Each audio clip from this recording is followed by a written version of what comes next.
जय श्री हरि। श्रीमद्भागवत महापुराणम चतुर्थः स्कंधः अथ चतुर्विंशोऽध्यायः। अब हम श्रीमद्भागवत महापुराण के चतुर्थ स्कंद में 24वां अध्याय सुनते हैं। श्री गणेशाय नमः, श्री सरस्वत्यै नमः, श्री गुरवे नमः, श्री पुराण पुरुषोत्तमाय नमः। पिछले चतुर्थ स्कंद के 23वें अध्याय में पृथु महाराज की तपस्या और परलोक गमन के प्रसंग में हमने सुना कि पृथु महाराज ने देखा कि उनकी अवस्था अब ढल गई है, अतः वृद्धावस्था आने से पहले ही मोक्ष के लिए प्रयत्न कर लेना चाहिए।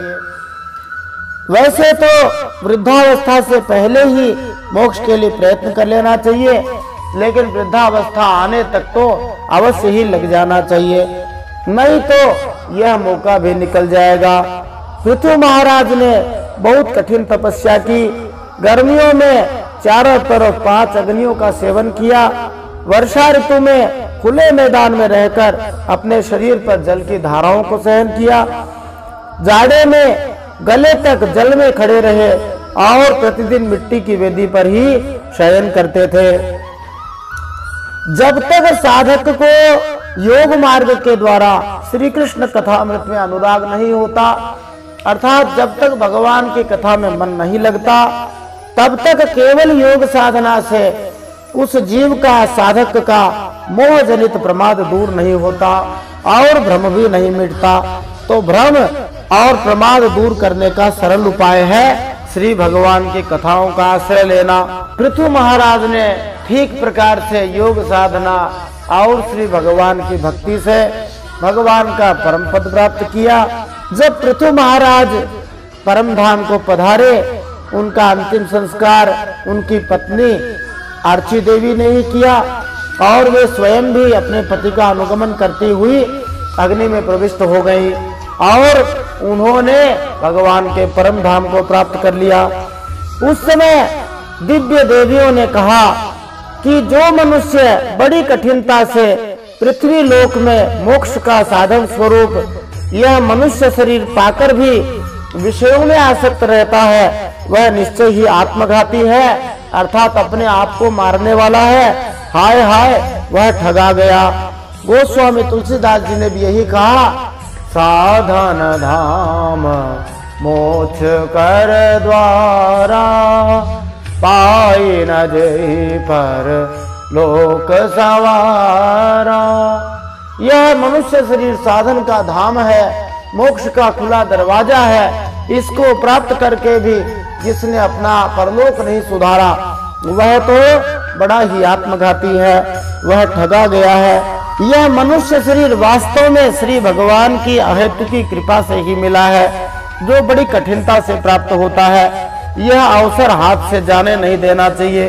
पृथु महाराज के चरित्र को जो निष्काम भाव से एकाग्र चित्त से पढ़ता, सुनता अथवा सुनाता है, वह भी पृथु महाराज की तरह श्री भगवान के परम पद को प्राप्त कर जाता है।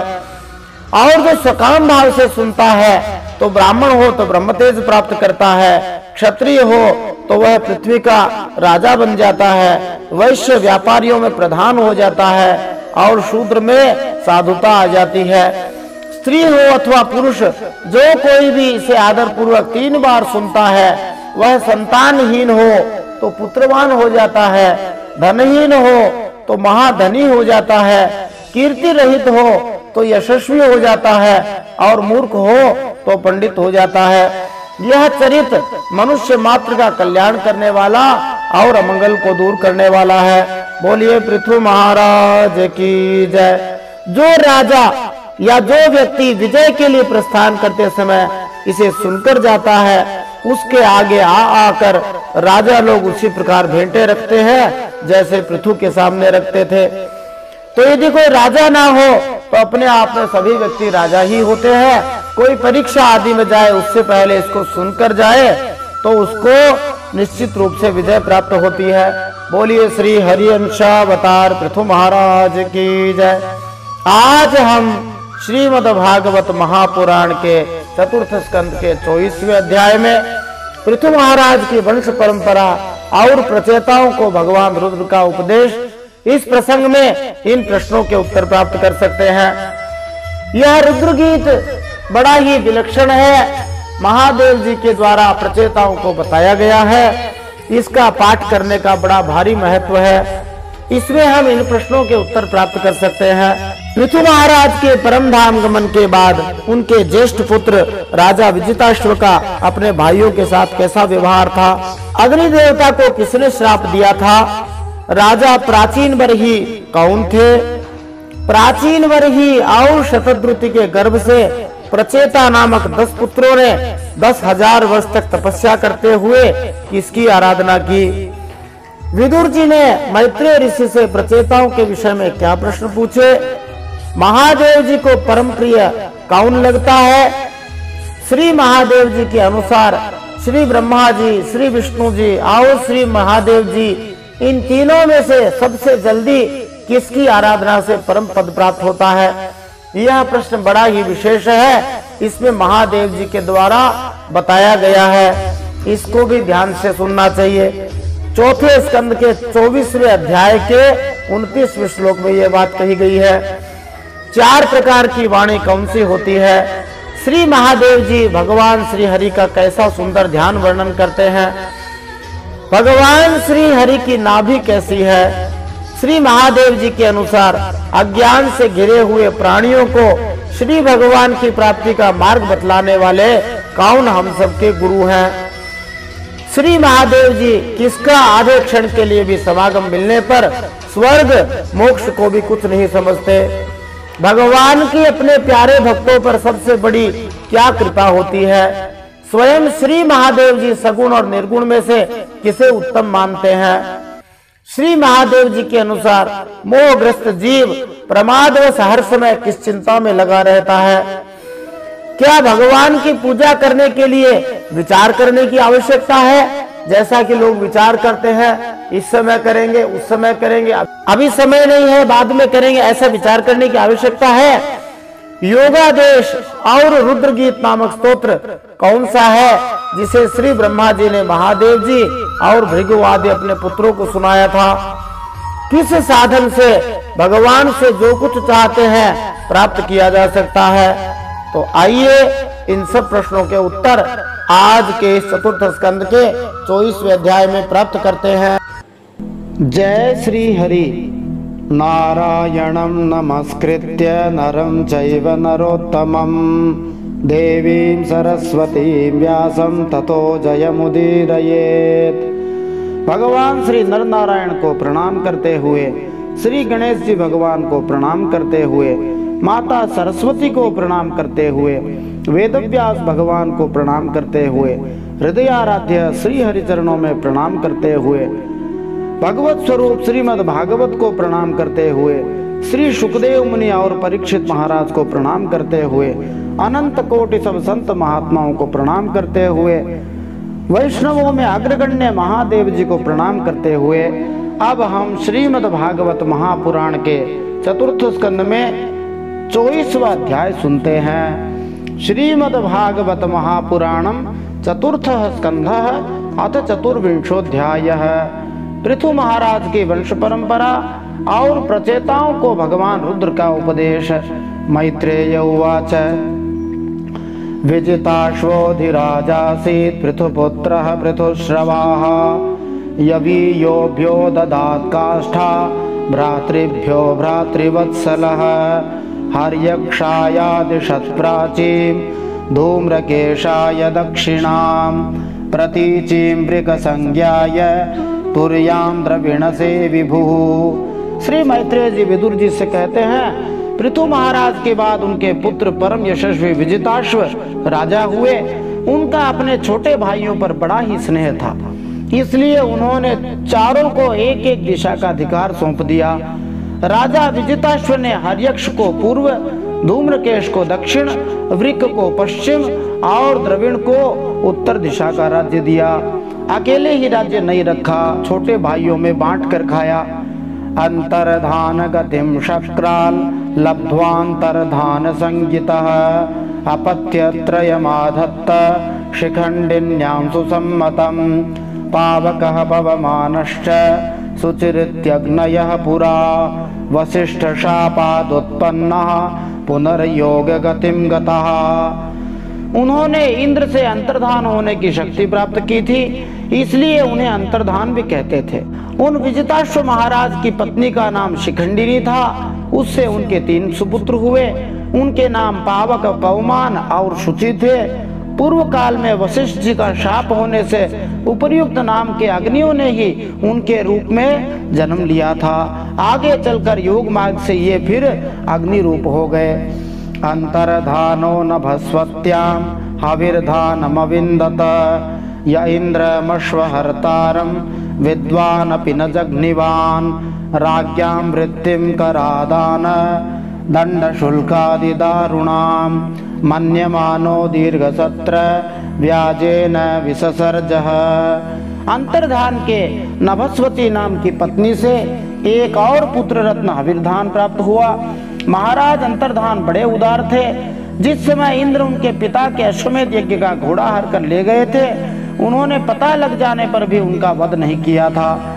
राजा अंतर्धान ने कर लेना, दंड देना, जुर्माना वसूल करना आदि कर्तव्यों को बहुत कठोर एवं दूसरों के लिए कष्टदायक समझकर एक दीर्घकालीन यज्ञ में दीक्षित होने के बहाने अपना राजकाज छोड़ दिया। तत्रापि हंसं पुरुषं परमात्मानमात्मदृक् यजंस्तल्लोकतामाप कुशलेन समाधिना हविर्धानाद्धविर्धानि विदुरासूतषट्सुतान् बर्हिषदं गयं शुक्लं कृष्णं सत्यं जितव्रतम्। यज्ञ कार्य में लगे रहने पर भी उन आत्मज्ञानी राजा विजिताश्व, जिनका नाम अंतर्धान था, भक्त भय भंजन पूर्णतम भगवान परमात्मा की आराधना करके सुदृढ़ समाधि के द्वारा भगवान के दिव्य लोक को प्राप्त कर लिया। हे विदुर जी, हविर्धान की पत्नी हविर्धानी ने बर्हिषद, गय, शुक्ल, कृष्ण, सत्य और जितव्रत नाम के 6 पुत्र पैदा किए। बर्हिषत्सु महाभागो हाविर्धानि प्रजापतिः क्रियाकांडेषु निष्णातो योगेषु जकुरुद्वः यस्येदं देवयजन मनुयज्ञं वितन्वतः प्राचीनाग्रैः कुशैरासी दास्त्रितं वसुधातलम्। इनमें हविर्धान के पुत्र महाभाग बर्हिषद यज्ञादि कर्मकांड और योगाभ्यास में कुशल थे। उन्होंने प्रजापति का पद प्राप्त किया। उन्होंने एक स्थान के बाद दूसरे स्थान में लगातार इतने यज्ञ किए कि यह सारी भूमि पूर्व की ओर अग्रभाग करके फैलाए हुए कुशों से पट गई। इसी से आगे चलकर वे राजा प्राचीन बर्हि नाम से विख्यात हुए। सामुद्रीं देवदेवोक्ता मुपये मे शतद्रुतिं यां वीक्ष्य चारु सर्वांगीं किशोरीं शुष्ठ्वलंकृतां परिक्रमन्ते मुद्वाहे चकमेऽग्निः शुकीमिव विबुधासुर गंधर्व मुनिसिद्ध नरोरगाः विजिताः सूर्यया दिक्षु क्वणयन्त्यैव नूपुरैः। राजा प्राचीन बर्हि ने ब्रह्मा जी के कहने से समुद्र की पुत्री शतद्रुति से विवाह किया था। सर्वांग सुंदरी किशोरी शतद्रुति सुंदर वस्त्र आभूषणों से सज धज कर विवाह मंडप में जब भावर देने के लिए घूमने लगी, तब स्वयं अग्निदेव भी मोहित होकर उसे वैसे ही चाहने लगे जैसे शुकी को चाहा था। नवविवाहिता शतद्रुति ने अपने नूपुरों के झनकार से ही दिशा विदिशाओं के देवता, असुर, गंधर्व, मुनि, सिद्ध, मनुष्य और नाग सभी को वश में कर लिया था। इतनी सुंदर थी वो।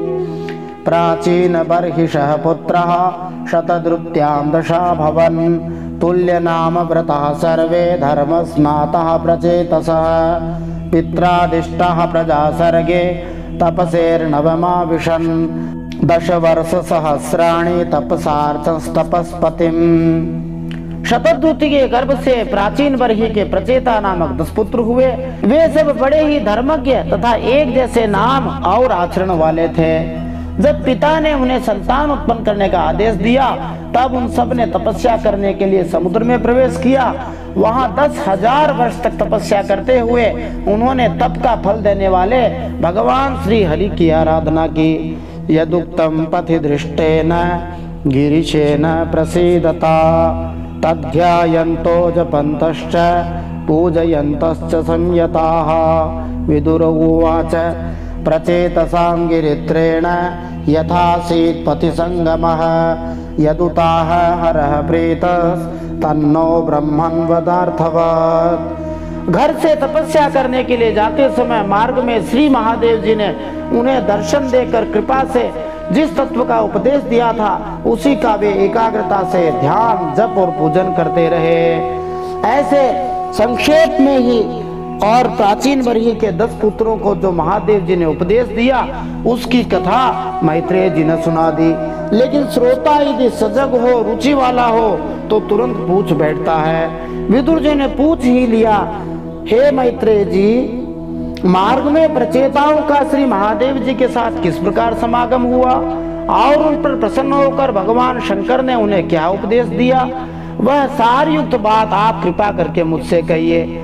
क्योंकि विदुर जी जानते हैं कि महादेव जी भगवान विष्णु के बड़े उपासक हैं, वैष्णव हैं और उन्होंने उपदेश दिया तो कोई न कोई बढ़िया बात मिल ही जाएगी। अच्छे लोग होते हैं, महात्मा होते हैं, भक्त होते हैं, वे सदा अच्छे की ही खोज करते रहते हैं।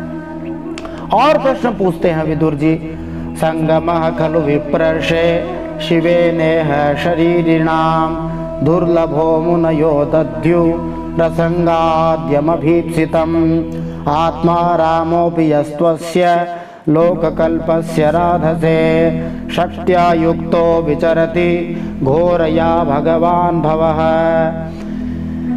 शिव जी के साथ समागम होना तो देहधारियों के लिए बहुत कठिन है। औरों की तो बात ही क्या है, मुनिजन भी सब प्रकार की आसक्ति छोड़कर उन महादेव जी को पाने के लिए उनका निरंतर ध्यान ही किया करते हैं, किंतु सहज में पाते नहीं।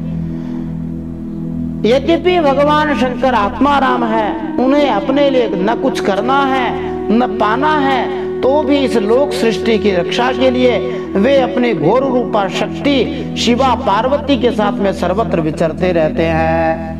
अब मैत्रेय जी उत्तर देते हैं। मैत्रेय उवाच प्रचेतसः पितुर्वाक्यं शिरसाधाय साधवः दिशं प्रतीचिं प्रययोस् तपस्या धृतचेतसः समुद्रमुपविस्तीर्णमपश्यन् सुमहत्सरः महन्मन इव स्वच्छं प्रसन्न सलिलाशयम्।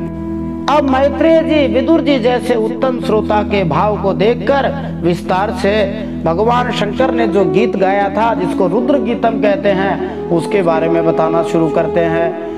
साधु स्वभाव प्रचेतागण पिता की आज्ञा सिर पर धारण करके तपस्या में चित्त लगा पश्चिम दिशा की ओर चल दिए। चलते चलते उन्होंने समुद्र के समान विशाल एक तालाब देखा। वह महापुरुषों के चित्त के समान बड़ा ही साफ था। उसमें रहने वाले मछली आदि जलजीव भी प्रसन्न जान पड़ते थे। और वह सरोवर कैसा था? नील रक्तोत्पलाम्भोज कल्हारेन्दीवराकरम हंस सारस चक्राभ कारंडव निकूजितम मत्त भ्रमर सौस्वर्य हृष्टरोम लतांग्रिपम पद्मकोश रजो दिक्षु विक्षिपत्तवनोत्सवम। उस सरोवर में नील कमल, लाल कमल, रात में, दिन में, शाम में खिलने वाले कमल, इंदिवर आदि अन्य कई प्रकार के कमल सुशोभित थे। उसके तटों पर हंस, सारस, चकवा, कारंडव आदि जल पक्षी चहक रहे थे। उस सरोवर के चारों ओर तरह तरह के वृक्ष और लताएं थी। उन पर मतवाले भंवरे गुंजार कर रहे थे। उनकी मधुर ध्वनि से हर्षित होकर मानो उन्हें रोमांच हो रहा था। कमल कोश के पराग पुंज वायु के झंकोरों से चारों ओर उड़ रहे थे, मानो वहां कोई उत्सव हो रहा है।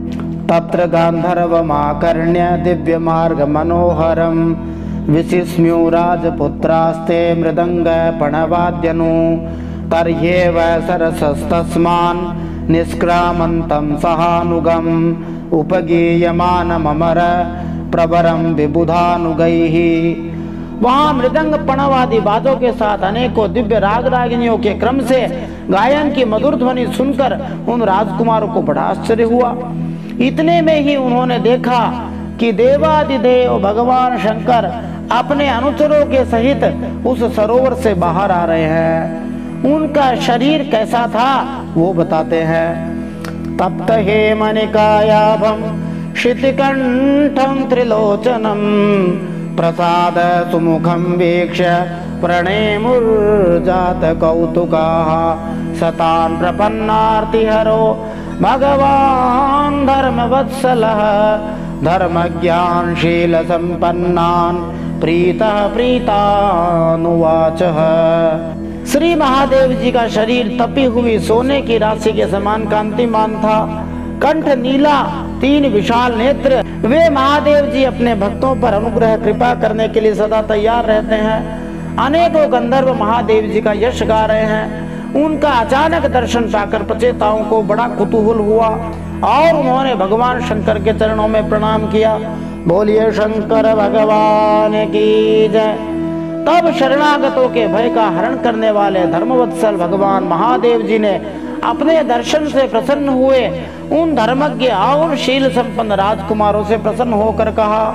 श्री रुद्र उवाच यूयं वेद सदा पुत्रा विदितं वश्यकीर्षितम् अनुग्रहाय भद्रं व एवं मे दर्शनं कृतं यः परं ब्रह्मसः साक्षात् त्रिगुणाजीव संगितात् भगवन्तं वासुदेवं प्रपन्नः स प्रियो हि मे। महादेव जी ने उनसे कहा, तुम लोग राजा प्राचीन बरही के पुत्र हो, तुम्हारा कल्याण हो। तुम जो कुछ करना चाहते हो वह भी मुझे मालूम है। इस समय तुम लोगों पर कृपा करने के लिए ही मैंने तुम्हें इस प्रकार दर्शन दिया है। जो व्यक्ति अव्यक्त प्रकृति तथा जीव संज्ञक पुरुष इन दोनों के नियामक भगवान वासुदेव की साक्षात शरण लेता है वह मुझे परम प्रिय है। जो भगवान श्री हरि का भक्त है, जो भगवान हरि की शरण में रहता है वह महादेव जी को बड़ा प्यारा लगता है और जो महादेव जी का भक्त है वह श्री हरि को प्यारा लगता है। अब वंशस्थ छंद के अंदर महादेव जी एक बढ़िया रहस्य की बात बताते हैं। स्वधर्मनिष्ठाः शतजन्म विपुमान् विरिञ्चता मेति ततः परं हिमाम् अव्याकृतं भगवतोऽथ वैष्णवम् पदं यथाहं विबुधः कलात्यये। ये एक ही श्लोक यहाँ वंशस्थ छंद में प्रयोग किया है क्योंकि यहाँ पर गीत के माध्यम से समझाना है, गीत याद रह जाता है। बढ़िया बात महादेव जी बता रहे हैं, ध्यान से सुननी चाहिए। अपने वर्णाश्रम धर्म का भली भांति पालन करने वाला मनुष्य 100 जन्म के बाद ब्रह्मा जी के पद को प्राप्त होता है। माने या तो वो ब्रह्मा बन सकता है अथवा ब्रह्मा जी के धाम को प्राप्त हो सकता है। और इससे भी ज्यादा पुण्य हो जाए तो वह मुझे महादेव को प्राप्त होता है। परंतु जो भगवान श्री हरि का अनन्य भक्त है वह तो मृत्यु के बाद ही सीधे भगवान विष्णु के उस सर्व प्रपंचातीत परम पद को प्राप्त हो जाता है, जिसे रुद्र रूप में स्थित मैं तथा अन्य आधिकारिक देवता अपने अपने अधिकार की समाप्ति के बाद प्राप्त करेंगे। कितनी बढ़िया बात बताई है। 100 जन्म लगातार ठीक प्रकार से अपने धर्मों का पालन करे तो ब्रह्मा जी के धाम को प्राप्त होता है, फिर उससे भी ज्यादा पुण्य करे तो महादेव जी को प्राप्त होता है। लेकिन जो भगवान अच्युत की, वासुदेव की एक ही जन्म में ठीक प्रकार से आराधना कर ले तो मृत्यु के बाद सीधा भगवान के धाम में पहुंच जाता है। वह धाम सर्व प्रपंचों से अतीत है, परम पद है और उसकी एक और विशेषता है। महादेव जी कहते हैं उस धाम में मेरे सहित सारे देवता अपने अपने कार्य को समाप्त करके प्राप्त करेंगे ही। ऐसी उस धाम की विशेषता है। तो यहाँ पर भगवान शंकर बड़ी ही सार में बात बता रहे हैं कि या तो खूब चक्कर लगाकर घूम घूम कर पहुंच जाओ। जैसे स्वामी राम सुखदास जी महाराज एक दोहा काफी कहा करते थे, दौड़ सके तो दौड़ ले जब लगी तेरी दौड़, दौड़ थक्या धोखा मिट्या वस्तु ठोड़ की ठोड़। जितना दौड़ना है दौड़ लीजिए, घूम फिर के जाना तो पड़ेगा हरि के धाम में ही। और जैसे ही एक जगह बैठ के हरि आराधन शुरू किया, अंत में हरि धाम प्राप्त हो ही जाएगा। बोलिए शंकर भगवान की जय, बोलिए अच्युत भगवान की जय। इतनी बढ़िया बात महादेव जी ने हमको बता दी। अब तो हमें उनकी बात मान के आगे चलना ही चाहिए। फिर महादेव जी आगे क्या कहते हैं, अथ भागवता योऽयं प्रियास्थ भगवान यथा न मद भागवतानां च प्रेयानन्योऽस्ति कर्हिचित् इदं विविक्तं जप्तव्यं पवित्रं मंगलं परं निःश्रेयसकरं चापि श्रूयतां तद्वदामि वः। मैत्रेय उवाच इत्यनुक्रोश हृदयो भगवानाहतान् शिवः बद्धाञ्जलीन् राजपुत्रान् नारायण परो वचः। महादेव जी कहते हैं, तुम लोग भगवान के भक्त होने के नाते मुझे भगवान के समान ही प्यारे हो। भगवान के भक्त दूसरे भक्त को भगवान के समान ही समझते हैं। महादेव जी कहते हैं, इसी प्रकार भगवान के भक्तों को भी मुझसे बढ़कर और कोई कभी प्रिय नहीं होता। अब मैं तुम्हें एक बड़ा ही पवित्र मंगलमय और कल्याणकारी स्तोत्र सुनाता हूँ, इसका तुम लोग शुद्ध भाव से जप करना। श्री मैत्रेय जी कहते हैं, तब नारायण परायण करुणाद्र हृदय भगवान महादेव जी अपने सामने हाथ जोड़े हुए उन राजपुत्रों को यह स्तोत्र सुनाते हैं। यहाँ से भगवान शंकर के द्वारा जो सुनाया गया स्तोत्र है वह आरंभ होता है। इसको रुद्र गीत कहते हैं। इसमें भगवान विष्णु की भक्ति किस प्रकार की जाए वह बताते हैं। श्री रुद्र उवाच जितं तात्मविद्धुर्य स्वस्थये स्वस्तिरस्तु मे भवता राधसाराधं सर्वस्मात्मने नमः। नमः पंकजनाभाय भूतसूक्ष्मेन्द्रियात्मने वासुदेवाय शान्ताय कूटस्थाय स्वरोचिसे। भगवान रुद्र स्तुति करने लगे, हे भगवान, आपका उत्कर्ष उच्च कोटि के आत्मज्ञानियों के कल्याण के लिए, निज आनंद लाभ के लिए है, उससे मेरा भी कल्याण हो। आप सदा ही अपने निरतिशय परम आनंद स्वरूप में स्थित रहते हैं। ऐसे सर्वात्मक आत्म स्वरूप वासुदेव आपको नमस्कार है। आप ही पद्मनाभ हैं, क्योंकि समस्त लोकों के आदि कारण हैं। भूत सूक्ष्म माने तन्मात्र और इंद्रियों के नियंता भी आप ही हैं। शांत एक रस और स्वयं प्रकाश वासुदेव माने चित्त के अधिष्ठाता भी आप ही हैं। ऐसे भगवान को बार बार नमस्कार है।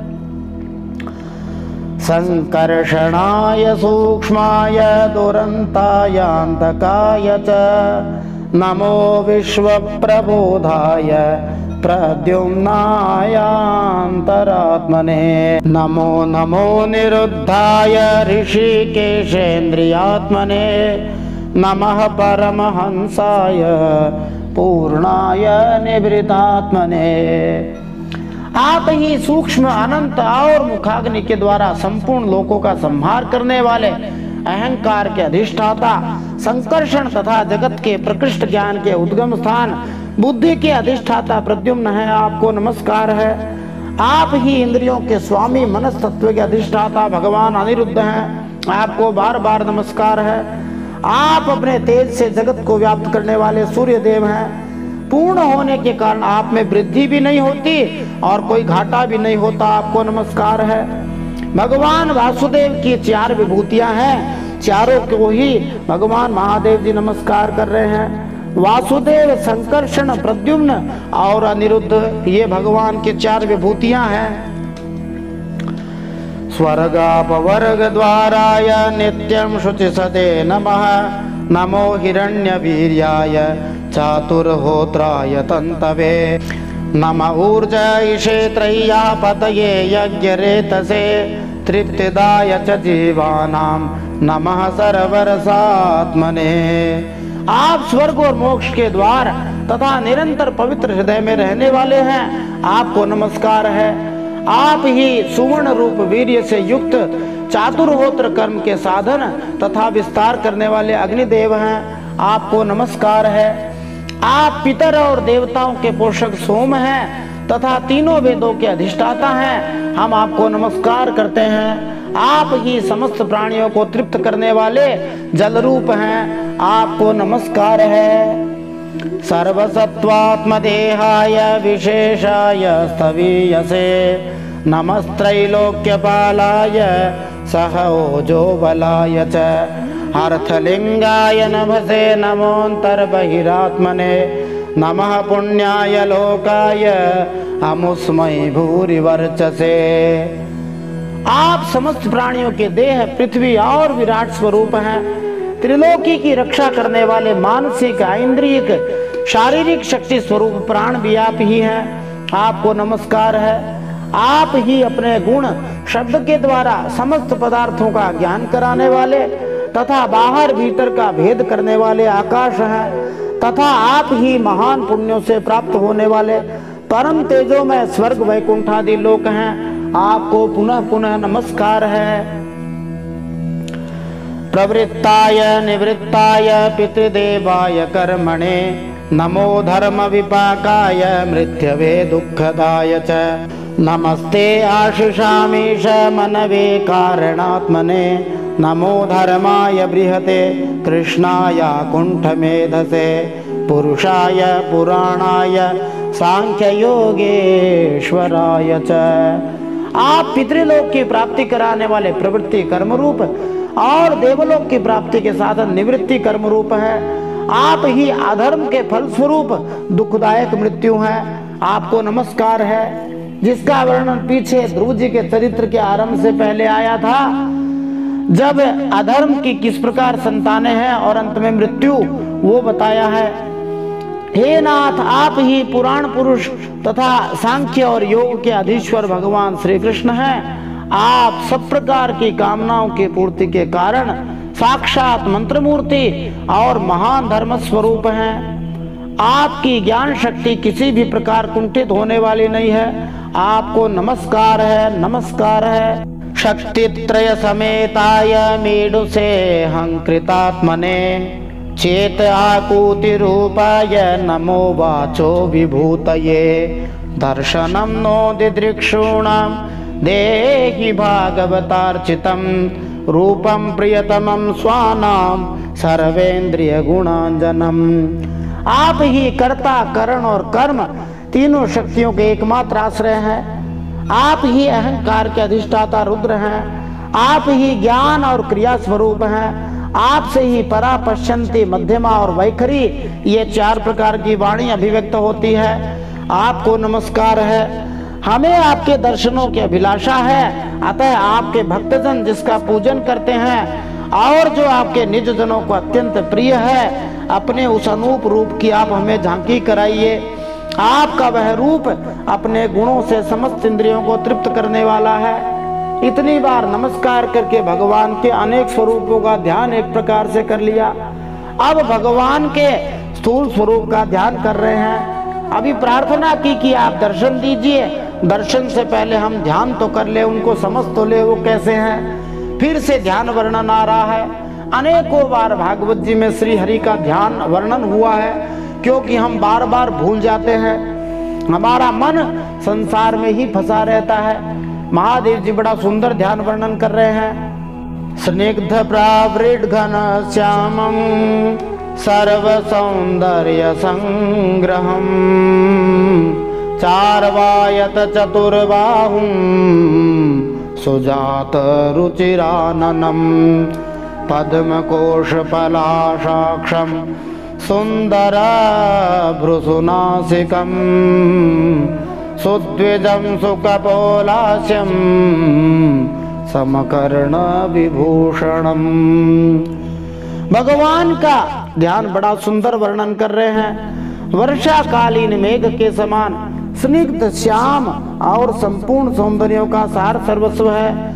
यदि कर सके तो आंख बंद करके इस स्वरूप का वर्णन सुनना चाहिए। या फिर ठाकुर जी का विग्रह सामने रखकर उनको देखते हुए सुनना चाहिए।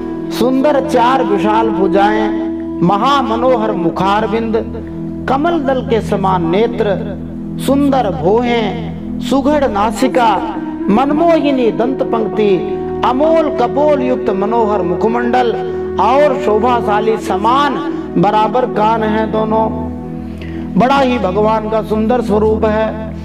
चार सुंदर भुजाएं हैं, बड़ा ही सुंदर मुखड़ा है और बड़ी सुंदर कमल के समान आंखें, सुंदर सुंदर भगवान की भौहें, नाक भी बड़ी सुंदर है, दांत भी एकदम सफेद हैं, सुंदर हैं और गाल एकदम सुंदर फूले हुए, दोनों कान बराबर हैं। प्रीति प्रहसिता पांग मलकै रूप शोभितम लसत पंकज किंजल्क दुकूलम मृष्टकुंडलम स्फुरत् किरीट वलय हार नूपुर मेखलम शंख चक्र गदा पद्म माला मण्योत्तमर्धिमत्। भगवान का हाथ से बड़ा ही प्रेम से भरा हुआ है। चितवन भगवान की तिरछी है, काली काली घुंघराली भगवान की अलके बाल हैं, कमल के फूल की केसर के समान फहराता हुआ पीला पीला पीतांबर है। झिलमिलाते हुए भगवान के कान में कुंडल हैं, चमचमाता हुआ भगवान का मुकुट, कंकण, हार, नूपुर और मेखला आदि विचित्र आभूषण, शंख चक्र गदा पद्म वनमाला और कौस्तुभ मणि के कारण भगवान की बड़ी ही अपूर्व शोभा बन रही है।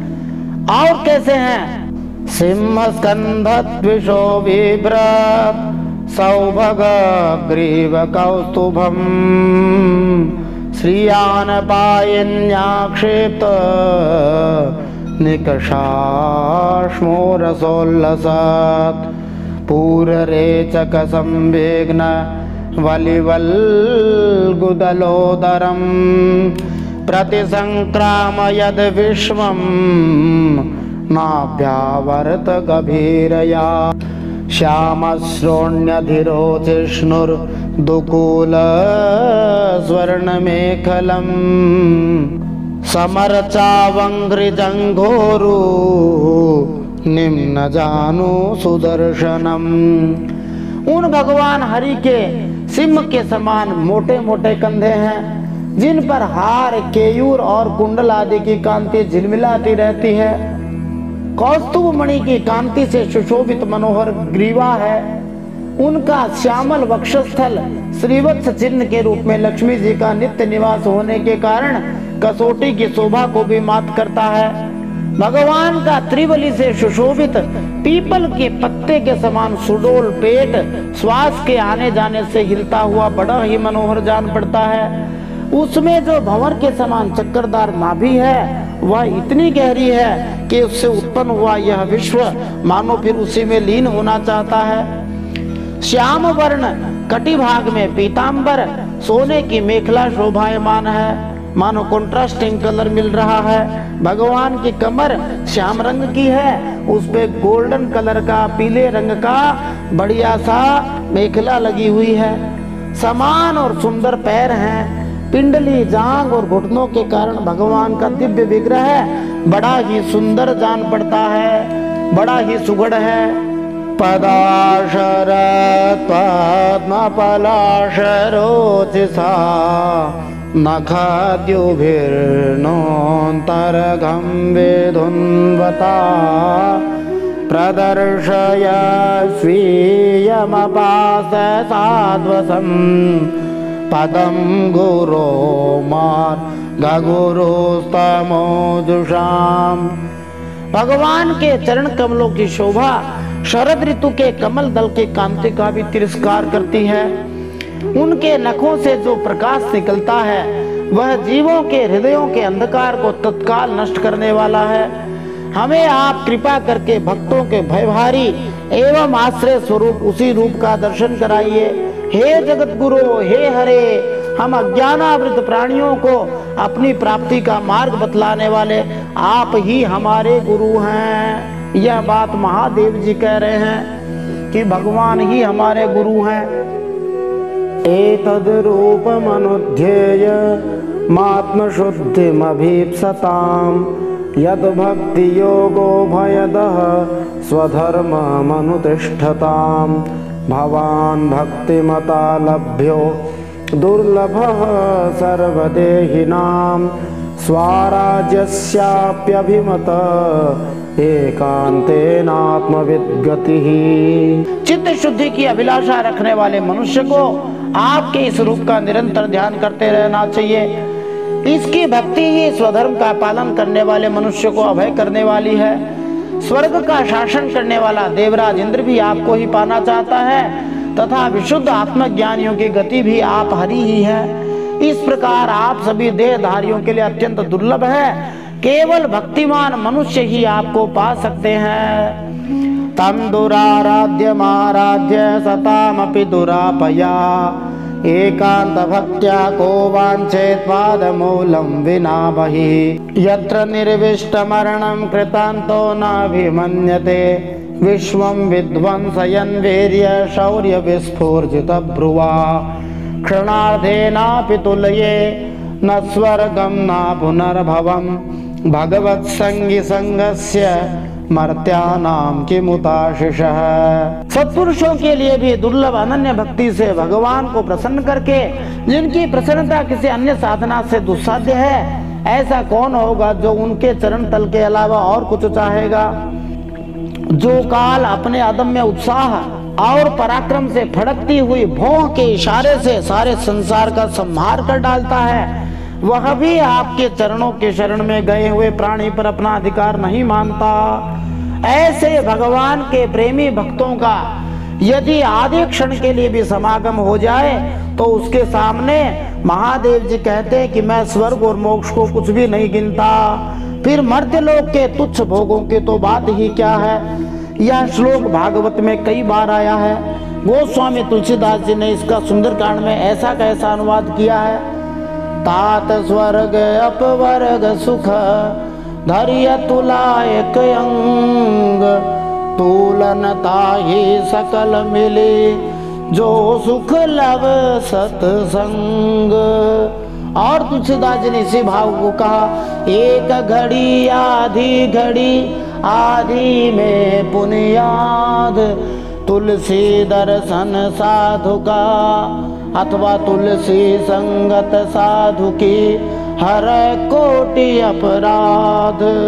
अब इंद्रवंशा छंद में महादेव जी कहते हैं, अथा नघांग्रे स्तव कीर्ति तीर्थयो रंतर बहि स्नान विदूत पापमनाम भूतेष्वनुक्रोश सुसत्वशीलिनाम सत्संगमोनुग्रहैषणस्तव।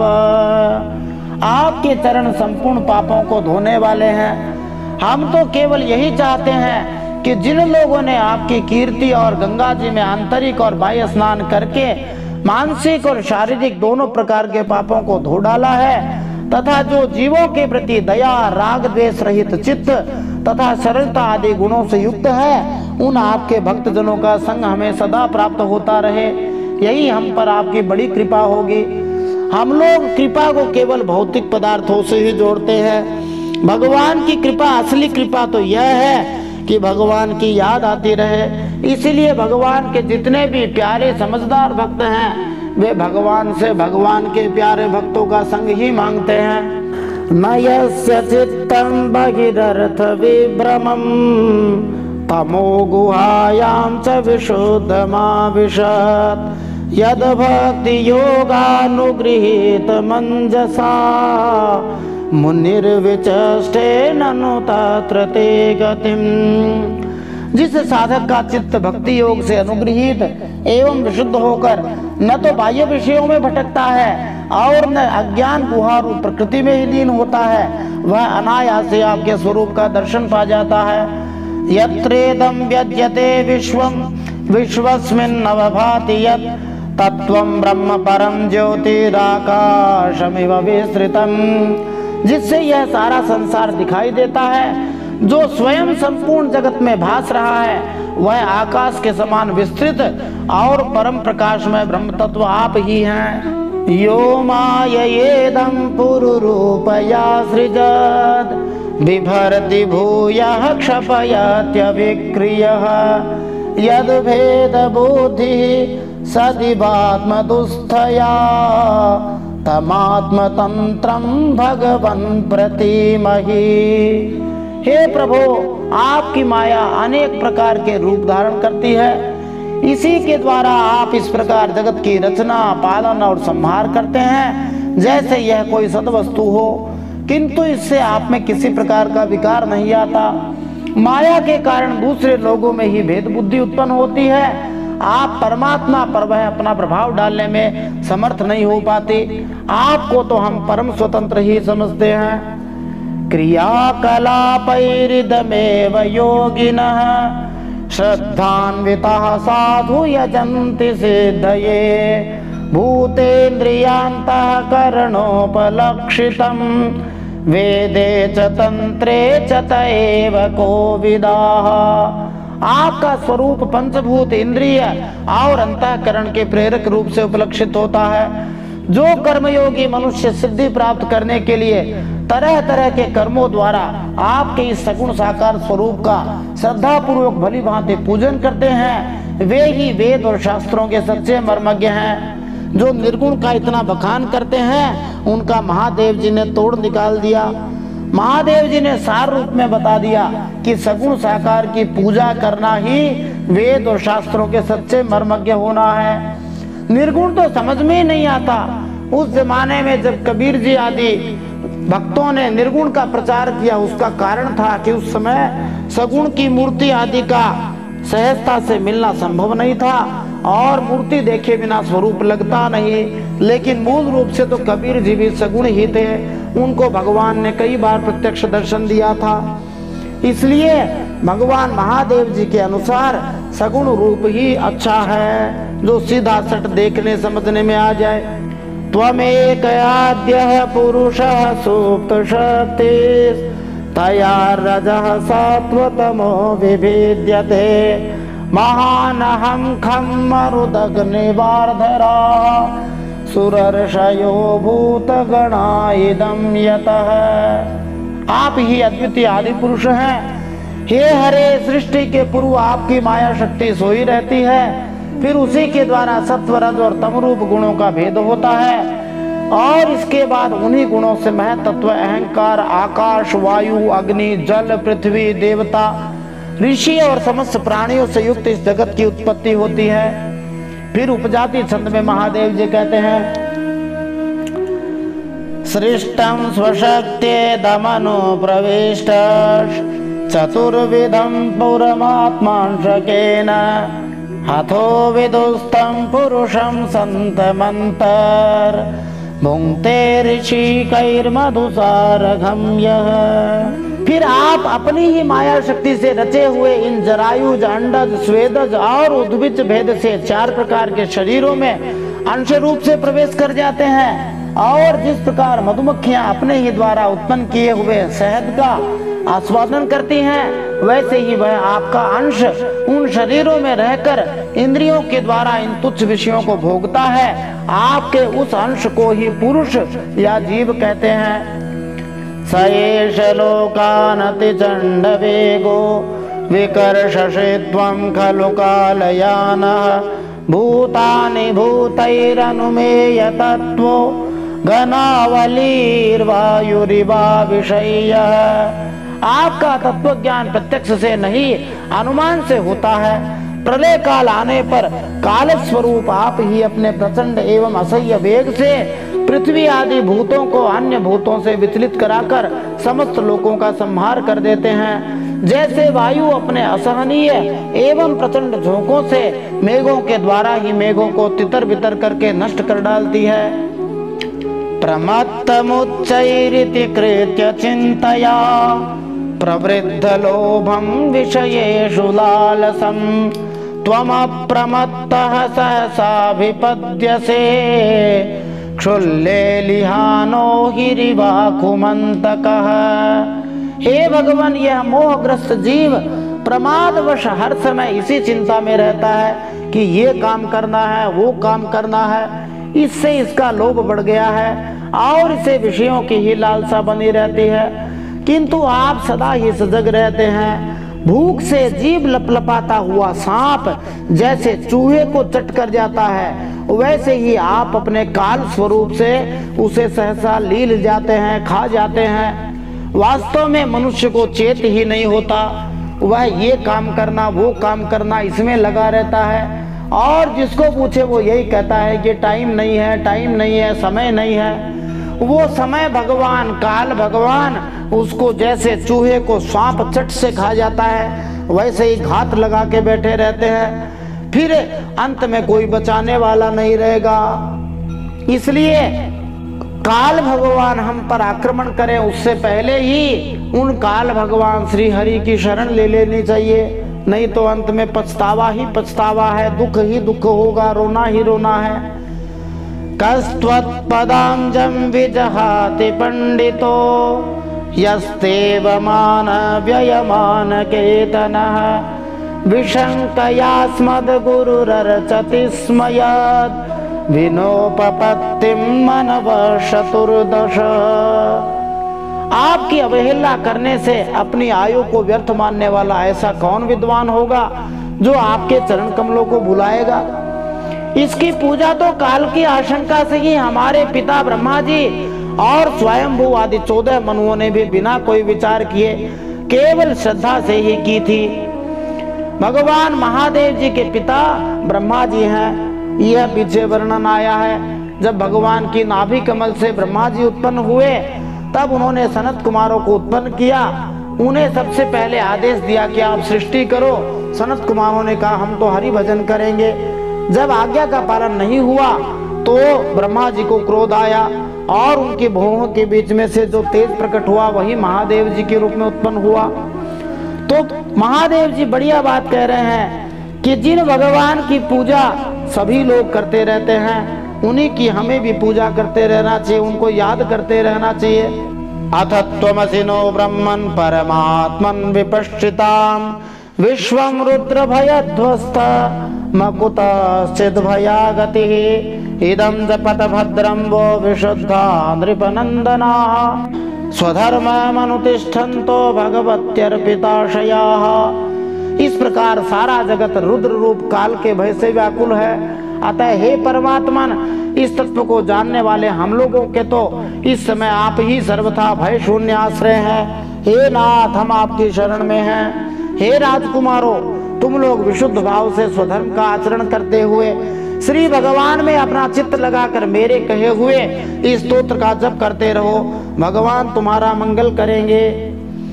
तमेवात्मानमात्मस्थं सर्वभूतेष्वस्थितं पूजयध्वं गृह्णन्तस्य ध्यायन्तश्चासकृद्धरिं योगादेशमुपासाद्य धारयन्तो मुनिव्रताः समाहितधियः सर्व एतदभ्यसतादृताः। तुम लोग अपने अंतःकरण में उन सर्वभूतांतर्यामी परमात्मा श्री हरि का ही बार बार स्तवन और चिंतन करते हुए पूजन करो। मैंने तुम्हें यह योगादेश नाम का स्तोत्र सुनाया है। इस स्तोत्र का नाम योगादेश भी है और रुद्र गीत भी है। तुम लोग इसे मन से धारण कर मुनिव्रत का आचरण करते हुए इसका एकाग्रता से आदर पूर्वक अभ्यास करो। इदमाह पुरास्माकं भगवान विश्वसृक्पतिः भृग्वादीनामात्मजानां शिश्रिक्षुः संशिक्षताम् ते वयं नोदिताः सर्वे प्रजा सर्गे प्रजेश्वराः अनेन ध्वस्ततमसः शिश्रिक्ष्मो विविधाः प्रजाः। यह स्तोत्र पूर्व काल में जगत विस्तार के इच्छुक प्रजापतियों के पति भगवान ब्रह्मा जी ने प्रजा उत्पन्न करने की इच्छा से हम भृगु आदि अपने पुत्रों को सुनाया था। जब हम प्रजापतियों को प्रजा का विस्तार करने की आज्ञा हुई तब इसी के द्वारा हमने अपना ज्ञान निवृत्त करके अनेक प्रकार की प्रजा उत्पन्न की थी। कैसा निरहंकार स्वभाव है महादेव जी का। यहाँ तो लोग 2 अक्षर जानते हैं और अपने आप को सर्वज्ञानी समझने लग जाते हैं। महादेव जी कह रहे ये स्तोत्र भी मेरा नहीं है, ब्रह्मा जी ने ही मुझे सुनाया है। अथेदम नित्यदा युक्तो जपन्न वहितः पुमान् अचिरात् श्रेयाप्नोति वासुदेव परायणः श्रेयसामिह सर्वेषां ज्ञानं निःश्रेयसं परं सुखं तरति दुष्पारं ज्ञाननौर्व्यसनार्णवम् यैमं श्रद्धया युक्तो मधुगीतं भगवत्स्तवम् अधियानो दुराराध्यं हरिमाराधयत्यसौ। अब भी जो भगवत परायण पुरुष इसका एकाग्र चित्त से नित्य प्रति जप करेगा उसका शीघ्र ही कल्याण हो जाएगा। ये कलयुग की बात मानो महादेव जी कह रहे हैं। इस लोक में सब प्रकार के कल्याण साधनों में मोक्षदायक ज्ञान ही सबसे श्रेष्ठ है। ज्ञान नौका पर चढ़ा हुआ मनुष्य अनायास ही इस दुस्तर संसार सागर को पार कर लेता है। यद्यपि भगवान की आराधना बड़ी कठिन है, किंतु मेरे कहे हुए इस स्तोत्र का जो श्रद्धा से पाठ करेगा वह सुगमता से ही उन भगवान हरि की प्रसन्नता प्राप्त कर लेगा। विन्दते पुरुषो मुस्माद यद यदिच्छत्य सत्वरम मद्गीत गीतात् सुप्रीतात् श्रेयसा मे कवल्लभात् इदं यः कल्य उत्थाय प्राञ्जलिः श्रद्धयान्वितः शृणुयात् श्रावयेन्मर्त्यो मुच्यते कर्म बंधनैः। भगवान ही संपूर्ण कल्याण साधनों के एकमात्र प्यारे और प्राप्तव्य है। अतः मेरे गाए हुए इस स्तोत्र के गान से उन भगवान हरि को प्रसन्न करके वह स्थिर चित्त होकर उनसे जो कुछ चाहेगा प्राप्त कर लेगा। जो मनुष्य उषः काल में सुबह सुबह उठकर इसे श्रद्धा पूर्वक हाथ जोड़कर सुनता या सुनाता है वह सब प्रकार के कर्म बंधनों से मुक्त हो जाता है और भगवान के धाम को प्राप्त कर लेता है। गीतम अयेदम नरदेव नंदनाः परस्य पुंसः परमात्मनः स्तवम् जपन्त एकाग्रधियस्तपो महत् चरध्वमन्ते तत् आप्स्यथेप्सितम्।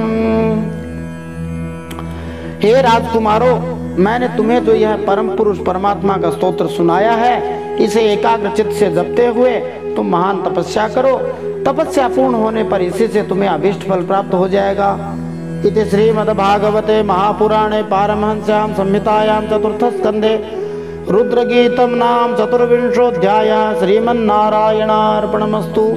इस प्रकार श्रीमद्भागवत महापुराण परमहंसों की संहिता चतुर्थ स्कंद में रुद्रगीत नामक 24वां अध्याय भगवान श्रीमन्नारायण के चरणों में समर्पित हो।